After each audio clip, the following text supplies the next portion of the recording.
एक ऐसी सच्ची रहस्यमयी घटना जिसका रहस्य आज तक नहीं सुलझ पाया, जिसने अपने समय में पूरे के पूरे अमेरिका को हिला के रख दिया था, जो आज भी पूरे दुनिया में द युवा काउंटी 5 के नाम से पॉपुलर है।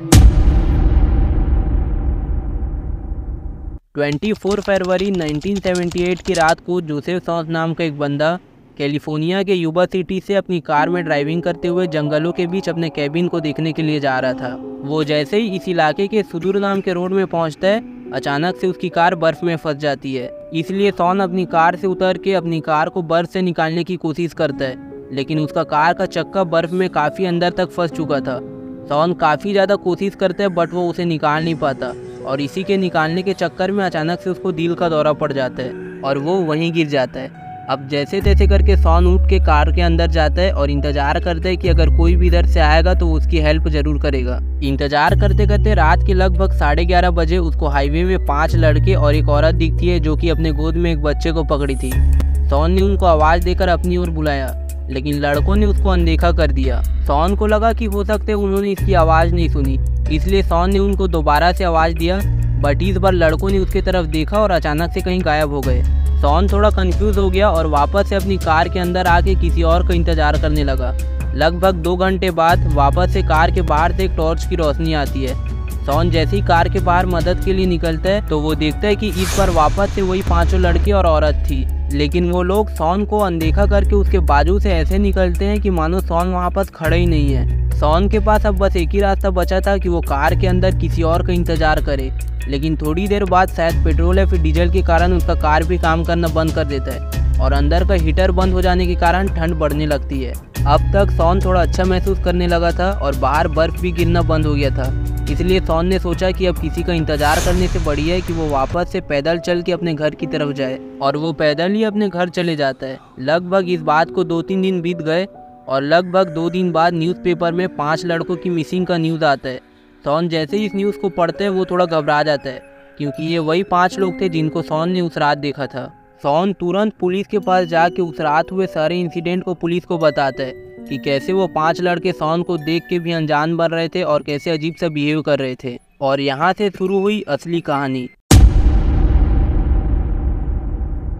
पुलिस वालों ने बताया कि उस रात ये 5 दोस्त, जिनका नाम जैकी ह्यूवेट, बिल स्टगलिंग, जैक मद्रूसा, टेड वियर और गैरी मैथियासा था, ये 5 उस रात को कैलिफोर्निया में एक बास्केटबॉल टूर्नामेंट खेल के उसी रास्ते से वापस अपने घर जा रहे थे, लेकिन वो वापस अपने घर ही नहीं पहुंचे। और जब पुलिस वाले और ये 5 लड़कों के परिवार वालों ने सॉन के साथ हुई उस रात की घटना को सुना तो वो थोड़ा सा घबरा गए, क्योंकि उन 5 के परिवार वालों के हिसाब से उस रात उन 5 के साथ कोई भी औरत या फिर कोई भी बच्चा नहीं था, सिर्फ वही 5 लोग थे।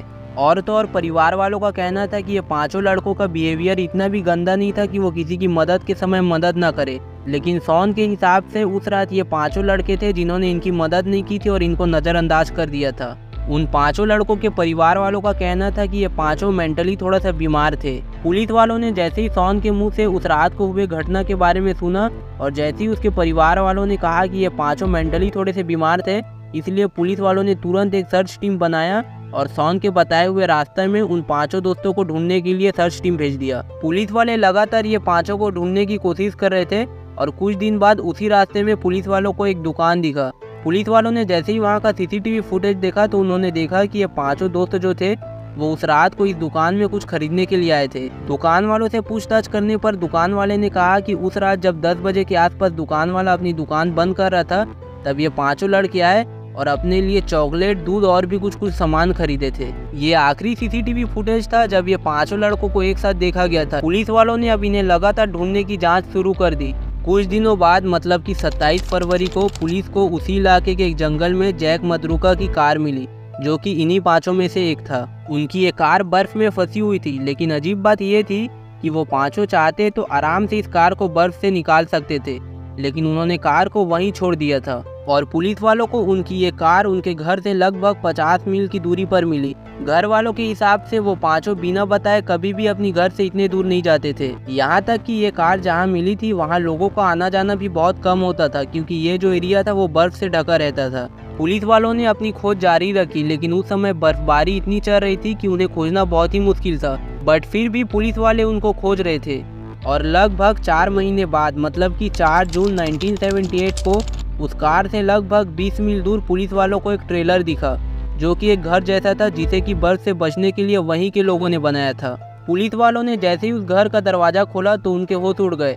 घर के अंदर उन पांचों में से एक ट्रेड वियर की बॉडी एक बिस्तर में कपड़ों में लिपटी हुई थी। उसके पैर जम चुके थे, उसके बाल और दाढ़ी बड़े बड़े हो चुके थे, जिसे देख के साफ पता चलता था कि ये गायब होने के 2-3 महीने बाद भी जिंदा था। लेकिन यहाँ अजीब बात यह थी कि उस घर के अंदर इतना खाना था कि ये पांचों दोस्त आराम से 1 साल तक इस खाने को खा के जिंदा रह सकते थे। और तो और उस घर के अंदर माचिस, पेट्रोल जैसी चीजें भी थी। वो चाहते तो उस घर में खुद को गर्म भी रख सकते थे, लेकिन उन्होंने इसका इस्तेमाल ही नहीं किया।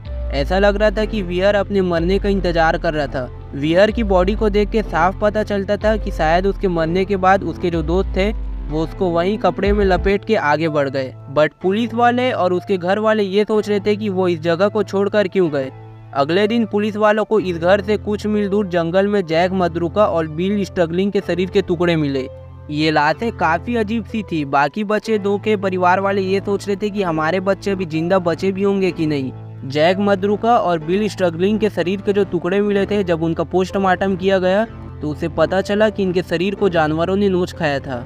कुछ दिन बाद जैके ह्यूवेट के जूते और रीढ़ की हड्डी उस घर से लगभग 2 मील की दूरी पर मिली। उसकी खोपड़ी उसके शरीर से लगभग 100 गज की दूरी पर थी। अब तक 4 लोगों के शरीर मिल चुके थे, अब बस 5वें को ढूंढना बचा था। पुलिस वाले और उसके परिवार वाले बस यही सोच रहे थे कि उन्होंने उस कार को क्यों छोड़ा और वो उस हाईवे में इतनी दूर कैसे पहुंचे। और तो और उन्होंने उस घर का भी इस्तेमाल नहीं किया। क्या सच में उनके साथ कोई औरत या बच्चा था, या फिर क्या हुआ था उनके साथ। इन सब में सबसे बड़ा सवाल ये था कि इन पांचों में से 5वां इंसान मतलब कि गैरी मैथियास कहाँ गया।